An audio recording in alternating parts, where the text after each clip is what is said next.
everybody. Welcome to episode number 116 of the Debt Free Dad podcast. Now, there are so many people who settle for average, or we're just getting by when it comes to our finances. But guys, what if things could be so much better and with just a little extra effort?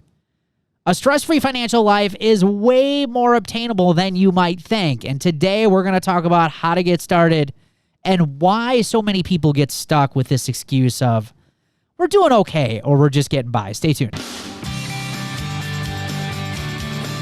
Welcome to the Debt Free Dad podcast, where we're helping normal, everyday people learn how to save money and kick debt so they can live a happier and stress-free life. Now here's your host, Debt Free Dad, Brad Nelson. Hey, how is everyone doing today? You can find me on Facebook, Pinterest, YouTube, and Instagram. Just search Brad Nelson, Debt Free Dad. And welcome to today's show. And remember to get all the resources, show notes, and links for today's show. Head over to balancesense.com/116. That's BALANCENCENTS. I can't even spell it. .com/116. So, for Ryan, Amber, and myself, we've got a little Facebook Messenger that we kind of go back and forth with on the podcast. I sent him a message the other day, and I told him how awesome it's been to get so many messages of people listening to this podcast. In fact, just yesterday, we got a notification that we've had the most podcast downloads in 1 week, and I know for a month long, and even a 3-month long period, than we've ever had before since we've released this podcast 2 years ago. Right. I was really excited about that. But what's so cool, guys, is hearing how many people are like, I started listening to your podcast. Maybe, they might have gotten a planner or, they started taking action. They're like, holy crap, this stuff actually works, right? It's really exciting, especially because, when we started this, and if you've been listening to the show, you guys know when we started this, we had no idea what we were doing, what we were going to do. It's just been kind of something that's kind of just developed on its own, and well, that's like starting anything new, Brad. I mean, when I jumped into your course, I was like, I don't know what I'm getting myself into. Right. Lo and behold, it worked. Yeah, right. It's facing that fear, though, right? And we weren't going to, listen, to go along with today's podcast theme, we weren't going to be okay with just, we're getting by, right? We want to go up to the next level. We want to step it up a little bit. And one of those ways that we did that was this podcast. So for those of you guys who are listening, man, keep sending those messages to us. Send us a Facebook message. Go on Debt Free Dad on the Facebook. Send us an email, brad@therealdebtfreedad.com. We would love to hear how things are going, what your feedback is on the show, if you've got ideas, because the messages have just been unbelievable, and they are exciting to read, and especially because we just, we put a lot of work into this, and to hear that it's helping you guys and giving you guys some direction, and a lot of you are starting to take action. For us as the creators and people who put this stuff together, it's everything. So if you guys want the show to keep going, let us know. All right. I say too. I mean, one of the things that's been eye-opening for me when you say that is, we don't just get messages from, either Canada or the United States. I mean, we're getting messages now from all over the world, which I never expected. Crazy. I never when we started this, I was just like, yeah, it sounds cool. Let's do it. And now, I mean, to know when you hear that, it's just a reminder that everything we're talking about in the show is not for any group of people or any people from one country. It is a global issue. I think that people from all over the world are experiencing the same struggles that we talk about on the show. Yeah. Well, I think it goes back to that whole, this is a behavior and habit issue. And, and I think it's everywhere. You hear about, in different parts of the world, they're experiencing and struggling with the same things that we are here in the United States when it comes to managing their finances. This isn't currency dependent. It's not like it only works for the US dollar or the Canadian dollar or any of those. It's this works for everybody because it's human stuff we're talking about. And if you can get that stuff under control, no matter where you live, it's going to help you improve your finances in your life. So absolutely agree. Yeah, the messages have been great. So keep them coming, guys. So today we're talking all about this whole idea of being complacent and being okay with just, hey, I'm doing okay. We're just, or we're just getting by, and I think I posted this in one of my groups while back, a couple months ago, because someone had emailed me and had said this, and I just, it's just frustrating because, man, if we're getting by or I'm doing okay as your financial goal, I'm here to tell you, just as your coach on this show, that is a terrible financial goal. All right, you need to ditch that goal as fast as you possibly can, because the reality of we're doing okay and we're just getting by, or we're okay just being average when it comes to this stuff. The sad reality is that here, at least in the United States, is that average is broke. I mean, if you look at the statistics on saving, if you look at the statistics on living paycheck to paycheck, if you look at the statistics on investing for retirement, if you look at the statistics of financial stress, in fact, we share one often. Last summer, July, I think it was Go Banking Rates came out with their survey. 73% of the United States population, their number one stress factor was finances. So if you look at being okay with just being average sucks. All right. It really, really does. And for me, it took a while for me to really realize that, to really finally come to terms with the fact, like, there are just a lot of people who are broke that don't have to be, and are just broke because they're mismanaging their finances. They're not paying attention. Their behaviors are wreaking havoc on their life, very much like they were for me. But I also think we live in a society, and you guys share your opinion on this, but I think we live in a society that somewhat celebrates mediocrity. We celebrate overconsumption, right? We celebrate almost, and sometimes in a joking manner, even to the point of, I had to use the credit card again, or, it's always something, right? It's just, I feel like there's just this, from a society standpoint, that there's just this overall belief that it's okay to suck at your finances, like everyone does. I like country music. There's a lot of country music songs about being broke and but still having money for your boat and your beer, So it's funny because I was just listening to the Garth channel. I love the Garth channel on Sirius Radio, and there was a song that came up, and I thought of you because you had mentioned that on another episode, and it was like it was a whole song about being broke and having no money. I was like, yep. Yeah, and listening to that, and it's like, here I am singing a song about being broke and having no money, singing along with it. It's like, it's just this whole idea of like, yeah, it's just how we live. It's crazy when you think about it. And for us, I mean, there's especially when we were back in there's a lot of comfort in knowing that you're in the same boat as a lot of other people, right? And I think there's a lot of stones you can throw to say, well, we're not as bad as them, right? So we're doing okay. I mean, I'm not as bad as John. I mean, John is like, they only had like $10 in their checking account. We got 80, so we're not that bad. So there's a lot of comfort in that feeling of just, we're like everyone else, and you can hang out with people and have conversations or get validation that you had to, charge something to fix your car, or, you know what I mean? Right. Because when you're not in that group of people, now I can't have those conversations, because then I'm in the corner, like punching a wall, because I can't say what I think now, because it's like, I just see things so differently. Yeah. But in that comfort zone of friends and everybody else doing it, it's just, and I remember even with you, Brad, when you first started doing this, I remember you coming over for the holidays and you talking about it, and I was not on board yet. And it's maddening to have, to talk to people who don't understand. So, I wanted people to validate my feeling of like, having all my car payments and my house payments and all my debt and my credit cards. I wanted people to validate that feeling, not to tell me that I didn't have to have it. Yeah. It isn't interesting when it comes to that herd mentality of how much we'll surround ourselves with people who will validate what we really want. We'll hang out with that group of people, right? Because again, it's comfortable. It's comfortable. That's fascinating. It's just fascinating how much that plays into your finances and how well you do. But one of the things I think that frustrates me most about this whole idea of, when people use this excuse, and I used to use it too, is that we're doing okay or we're just getting by. A lot of these people are in some of the best places to make the best progress and the fastest progress. But here's the thing. These are the people that are hardest to actually get moving because they are comfortable.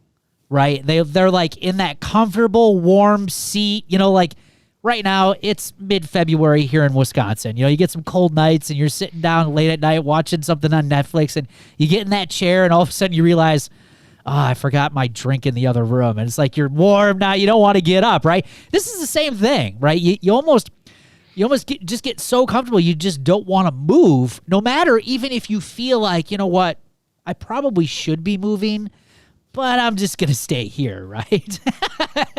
It's weird. I mean, Amber, you eventually moved, but like, what took you so long, you think? You mean I was this person? Yes, that was us. We were fine. We didn't feel like exactly. We were fine.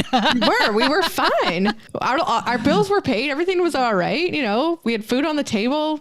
Everything was going good.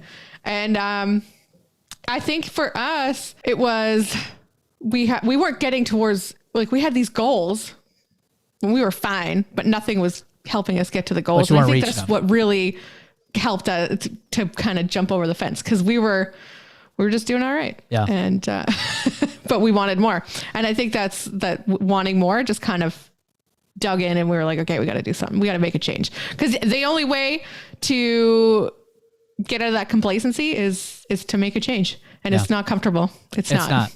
Right. It's like ripping the Band-Aid off. Yeah. Yeah, and what's interesting for you, so like you joined Roots, and you joined Roots like our very first like offer back in 2016. Is the first time we ever even had it open, and Amber was one of our she was one of our first members. But it's fascinating when we look at the statistics of people who join Roots versus those who don't, and the timeline that they've actually started like being a member of the Debt Free Dad community. And we find that about 50% of the people that eventually decide to join Roots or actually decide to do something, 50% of them, it took them well over 6 months, and many of them years before they actually took action, right? And a lot of people use that, you know, do I really need this? You know, we're doing okay. I know Brad's right. I have some things I need to work on. You know, he's sharing some good stuff. I'm going to do this stuff on my own, right?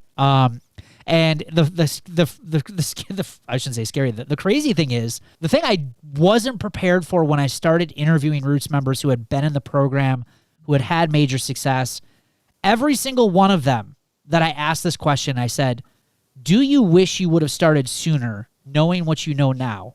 And every single one of them says, yes, I wish I would have joined sooner, knowing what I know now. It's like we all know, like, what are some of the best things that we need to do for ourselves, right? My wife and I were just talking about this today, and it's like it's amazing how we live in a society where we, because right now we're going through this like eating better, and you know, I've lost 11 pounds, and so we've been having a lot of these conversations. You know, it's like when you say we're going to spoil ourselves, isn't it interesting how when we say that, it's going to go towards something that's ultimately going to taste good but make us feel bad later, or put on weight, or like when we spend money, like, I had a rough week, and you make that emotional and impulsive purchase, and ultimately you feel like it's going to make you feel good, but later you feel guilty because you're looking at that item and you're like, I should have never did that.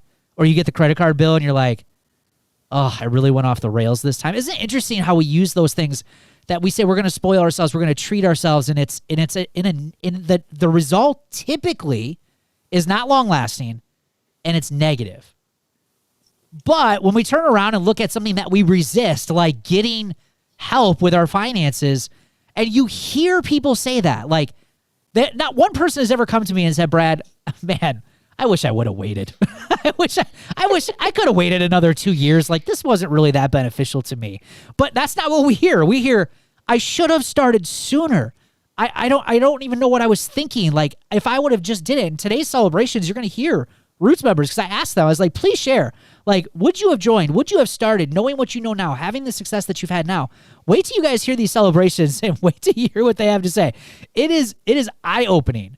But isn't that interesting, guys, how you're willing to treat yourself and spoil yourself with, you know, those things that they say we should spoil ourselves with, but ultimately don't really fix anything and make us really feel all that good. But we resist the thing that we should be going after and really spoiling ourselves with, like, hey, good financial health, right? Because that has long-term results. And and for me, I mean, it's when you talk about it like this, it's hard for me because, you know, when I put myself back in those days, you know, some of what made us resist to wanting to get help. Number one is shame, that feeling that people are going to find out I'm a fraud, and that I don't really have all this money. So I think surrounding yourself with a group of people and getting involved in something like Roots, where you're around people who are all in the same boat, is super helpful, because I think, if you don't, trying to go it alone in a world of almost 80% of people are paycheck to paycheck, it's you against the world. You're trying to do all these right things. And meanwhile, you pretty much have your potentially 8 out of your 10 family members, basically saying you're crazy, like I used to do with you. So, that was hard for us. And also it's just, I kind of avoided like the big elephant in the room, and that was us, it was just easier to say it's okay, because at the end of the day, if we're really going to fix this, it meant like we had to deal with like our behaviors and attitudes and how we dealt with money and spent money. And it's just like, I just wanted to kick that can down the road, because I didn't want to admit like this was my fault, or I had it's just, I had any part in our financial problems. It wasn't my fault, and I don't want to deal with it. So we're doing fine. Right. Well, I think that kind of comes down to, when it comes down to it, I think people believe they know that they're probably not fine and they're probably not okay. It really is kind of coming out as an excuse to avoid what they know they should be working on. Right. Right. But don't you find, I just find it fascinating though, that the people that do work on it, heck, within weeks, within the first month, within the first few months, like they look back and they're like, I feel so much better. Like I can't, like, a lot of them are just like, it feels amazing to, and some of them, it's small wins, it's small progress that they've made, but these are some of the best wins that they've had in years, right? With their finances, the stress that they've had facing the issues. It's like, it's amazing just how quickly, at least, and the key is those ones who take action, how quickly that attitude changes over from fear to wanting to resist to like, I need to take more of this on, because the more of it I take on, the more wins I'm going to get. It's just getting them started. These people who are comfortable, it's just getting them started that is the challenge, because again, they just get so comfortable in that nice warm spot. It's just hard to get them to get off there. So I was curious, like for you guys, for me, it was just, I waited until it was too late. I lost my house, and I think that's one of the reasons why I try to like shake these people. It's like, don't wait, because waiting is rarely a good thing. It's, a lot of people say, it's just not the right time, or I'll join next time, or I'll get to this next time, right? But, if you think about routine maintenance, like we do routine maintenance on our health. We go to the doctor, we go to the dentist, or at least we should be, right? We get regular maintenance on our cars. We get oil changes and the tires rotated. We get regular maintenance on our house. At least we should be. There's like all of these things. Even right now, self-care is a hot topic. And I find it fascinating. This is another one, guys. Self-care. Like, I'm going to go get a massage. I'm going to go get my nail. Whoa.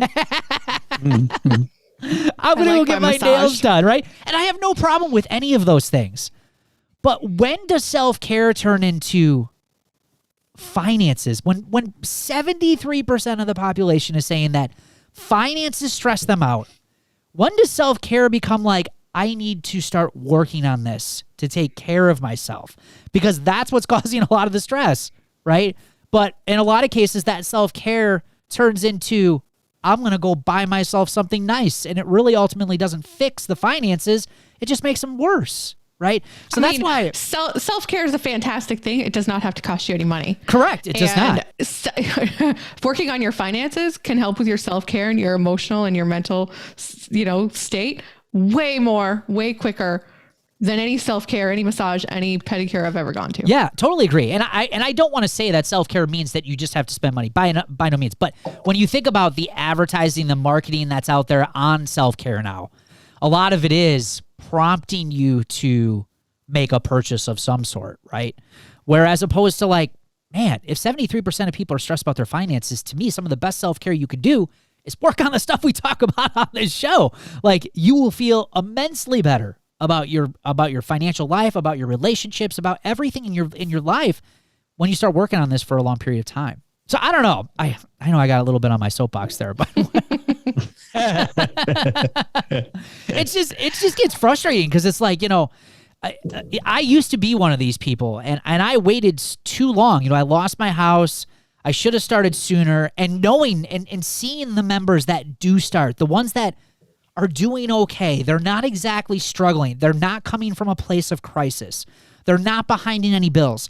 The people that start in that type of scenario are the ones that we see just going crazy with results. Like, we see them building their emergency funds fastest. We see them paying off the debt the fastest because, again, they're not starting in a place of crisis. And if you do start from a place of crisis, that's okay too. I'm just saying, don't let yourself get to a place of crisis before you start, because it's just going to be that much harder to get the results. I do think, though, just like with the way we are wired, though, and I think we are, just as humans, we're not wired to put ourselves in a state of crisis. And like for us, putting ourselves in a state of fixing our finances was kind of putting ourselves in a state of emotional different crisis. Yes. Did things get better when we started paying things off and we had a better, yes, it's better down the road. But in the beginning, that's like hard to like just dump yourself into like, we're going to just completely do a 180 on the way we've done things, Right. I think that's a challenge for people. And I think that you really have to, for us, for our big thing was going and really sitting down with my wife and I, and kind of similar to what Amber said earlier, really figuring out like, what do we want our life to be like? Cause I think you get stuck in the day to day, living your life, buy a car, you get a boat, you just do your normal stuff. And then pretty soon you're just like paycheck to paycheck, and you don't really realize maybe where you ended up and why you ended up where you're at. You just kind of just acquire stuff as life happens. Right. And you end up in this situation. So for us, it was getting very clear on like, what do we want our life to be like now? What do we want our life to be like when we retire? What do we want? Like, just really getting clear. And that really started getting things, led us to a decision to sell a home. We figured out that we bought because we wanted people to think we were cool. Like, we didn't really buy it for us, and we were driving cars because we wanted people. So I think that was a big thing for us is, putting yourself, we had to kind of remove that idea that all these uncomfortable feelings we were going to have. Cause we tried getting out of debt a lot of times. It was like, you, especially early, 8-10 years ago, you read an article, yeah, we should do all these things. And, and then that first month you try to do those things. That's hard. I mean, it's hard to like, all of a sudden, like, we're not going to eat out this month. And like, you're screaming at each other. And it's like, and that's what I love about Roots though. Like when we joined Roots, we didn't know what to expect, but all of a sudden we're talking about our behaviors, like right from the get go. Yep. And we're having these conversations. Oh, we do that. Oh, maybe we shouldn't do that. Yeah. Maybe. And it's just this slow transition into this big change, essentially. Yeah. It's just that building that we always talk about, building the small staircase. And that's what it is. It's just taking one small guided step at a time to make that transformation a lot easier. And I think that is the hardest thing for a lot of people who are, sitting there being comfortable and saying that we're okay, is that they know they're going to have to make some major changes. And when you do that unguided and you do it on your own, it can feel so overwhelming that you don't ever get started. And I think that's the beauty of going through a process like we have inside Roots, the membership that we have inside Roots is again, I'm promoting Roots because it works, right? That it's just a proven system. But that's how it works. It's meant to just walk you through it slowly, step by step, and getting you those results slowly, and not just saying, day one, here's all the stuff, good luck, thumbs up, right? No, we walk you through it slowly but surely. But I think, Ryan, what you were kind of getting at, and I have this kind of in our notes today, I wanted to talk about this, is, it's easy just to major in a lot of the minor things when it comes to life. I know I got stuck in that, and I think when we say the word average, when I was average when it came to my finances, I measured in a lot of minors. Like, for instance, I'm from Wisconsin, big Green Bay Packer fan, and back when I was broke, I knew everything about the Green Bay Packers. I knew all the players. I mean, I read all the articles. Like, I watched the videos on the website. I would listen to sports radio. Like, I was an expert at the Packers. It's amazing to me looking back at that, but how much mental energy I put into something where I never even stepped on the freaking field, right? Right. I mean, you're from Wisconsin. You know how crazy it gets here with the Packers, right? Like, screaming and yelling at the TV. If they lost, like, it ruined your whole week. Right? Like, I can't believe I let myself get so emotionally involved. And ultimately, at the end of the day, is just a product. It's not even, and I have no impact on that product whatsoever. No impact on the game, no impact on any part of it. But I majored in the minor of being this huge Packer fan. Now, again, I still watch the Packers, still enjoy watching football, but after the game's over, it's done. Like, I don't read up on anything. I don't care. I don't even know who half the players are anymore, right? I just watch on Sunday and then I turn it off, right? But, even TV, if just go on Facebook and just post this. Like, what are some great shows on Netflix? Your news, your post is going to blow up with suggestions, right? But if you ask like a more important question of what's some good financial advice on some investment products and what do you feel about index funds and should I invest in a Roth IRA or 401k? I'm going to test this theory. I'm going to do both. I'm guaranteed the results are going to be far less, right? And again, I'm not saying you got to be an expert on investing. It just comes down to the fact of what are you majoring in when it comes to your life, right? And people who settle on just that we're doing okay, we're getting by, typically are just majoring in just the minors of life. It's not majoring in like majors like their finances.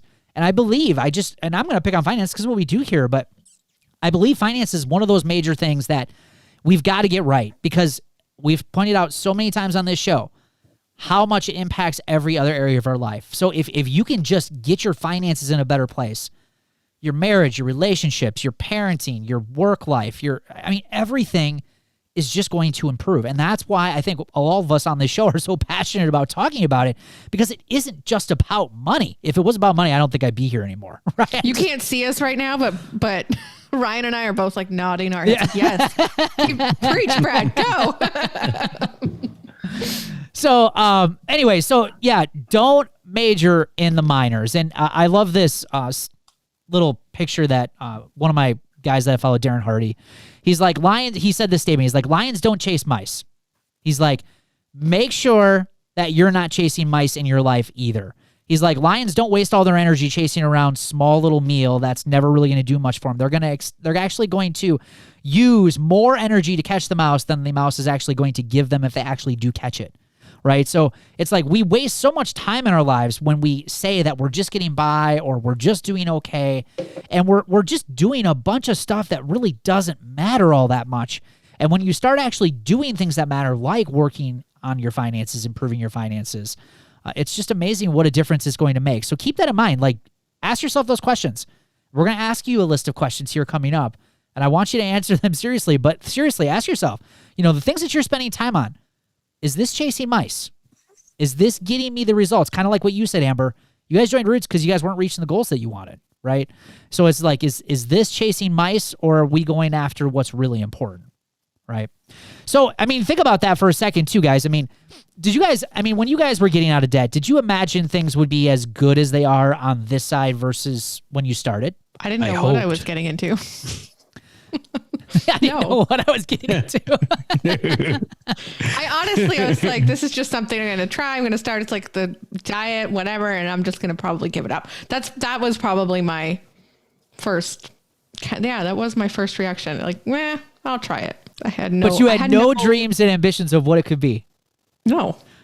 That is so I didn't think it could be what it is. Yeah. But you're glad it is. Absolutely. I think what you said earlier is really in what me and Amber were nodding about. It's hard to. I'd hope things would be better. So when one of my big goals that we sat down when we first started was my wife and I did not want to fight about money anymore. We just did not want to have money fights and you spent this and you spent that and just we used to fight all the time about money and we didn't want to do that anymore. So that was really the only goal I had. All the other things that happened, it's really what led me to want to air all my dirty laundry out on a podcast. When you had initially said this, the last thing I wanted to do was let everybody who knew me know that I sucked with money. I just I don't know if I want to do this. Yeah. But what we realized is we didn't understand the profound effect that it's had on work, being able to choose the things you want to do. My wife right now is in a position at work where she has opportunities. And when those opportunities aren't driven by money and driven by well, if I get this, we'll make more money. And then that will help with this. It's just a totally free send. I can't explain it. I could have never have like explained what that felt like. But it's why I'm so passionate about it. And it's why I want to share it with people, because it has profound impacts on relationships. And it's changed my life in so many ways. And I don't even care about money that much. I mean, if I retire and I have a lot of money to experience it. Yeah. The money side of it for me is great. Don't get me wrong. I like having money, but that to me is like 10% of what I've really gotten out of this. Like the 90% is everything else is just what I would tell people. Like if you're fighting with your wife, if you're struggling at work, if you going in Monday and you hate your job, but you got to do it for the money, all of this will fix that. Like that's where the real gold is to me. Yeah. Yeah, absolutely. And I can't even do the next point of imagine what your life could be like, because Ryan literally just spelled it out for you guys. But he's so right. He's so right. So, take some time and just think about that. Like what would it feel? What would it feel like to be able to have what Ryan just expressed? And, even if there's some areas that aren't as good, like seriously, it's amazing what just a little bit of effort and a little bit of consistency and discipline and time can do. It is unbelievable. So I want to leave you guys with these questions before we get to celebrations. And I want you guys to really think about these. If you're one of these individuals who is falling for this excuse of we're doing okay, I'm not like these people that they're talking about. Like, I don't think I really need to do anything with this, or you're a little bit hesitant about getting started. I want you to ask yourself these questions and just be honest with yourself. The first question, do you have confidence in your finances? Are you 100% confident in your financial life right now, your financial plan? You have no doubts whatsoever. Do you have an emergency fund savings for all of life's emergencies right now? And we're not just talking about that beginner one. We're talking about, a nice 3 to 6 month emergency fund. Do you have a plan to get out of debt and to stay out of debt? Like, do you have a good financial plan that's working to keep you out of debt and to pay off the debts that you already have? And is that working? Do you have good financial habits? Like, you strongly believe, like, I am on target, no impulse shopping issues, like, budgeting is good, right? So answer that question. Do you have good financial habits? Do you know what's keeping you stuck? And why you're not getting to, like Amber pointed out, like, hey, we just weren't reaching our goals. Like, we were doing okay, but we just weren't getting to where we wanted. Like, what's keeping you stuck? And then last one. This is a good one. And I really want you to think about this. When you think about your finances, is it a good feeling? So here's the thing. If you answered no to any of these questions, this is a sign that it's time to get to work. So this podcast episode, I hope, served as, okay, let's go. All right, we're trying to get you going. And hopefully we motivated you to at least get started. Hey, if you love planners, this is for you. But do you know why planners frustrate me? Because they only really get it half right. Now, sure, they're really good and fancy about helping you manage your time, which is really important, obviously. That's what a planner's for. But where they get it wrong is money, the second most valuable resource in our lives. Most planners don't include any financial planning. Things like, keeping track of paydays, bills, due dates, spending, yearly expenses, budgets, cash flow planning, debt elimination plans, and goal planning, right? None of that stuff. That's a real pain. And then what? Then you got to create your own in some silly binder, right? And who has time for all of that stuff? So instead, what happens? Nothing, right? A lot of people tend to ignore their finances even more, and things only get worse. Well, that all ends today, because I am so excited to announce and release my brand new, totally awesome Debt Freedom Planner. This thing's awesome, by the way. Now, before you say, Brad, I've already got a planner. This is not an ordinary day planner. This is the Debt Freedom Planner, which is a companion tool that works with your day planner, and it's built to help you manage your money, pay off more debt, and melt away financial stress. And I believe this is the tool that a lot of people who want to take control of their finances have been waiting for. So head on over to therealdebtfreedad.com, click on the Debt Freedom Planner in the menu to get access to your planner today. Hey, what's this I see? I thought this was a party! Let's dance!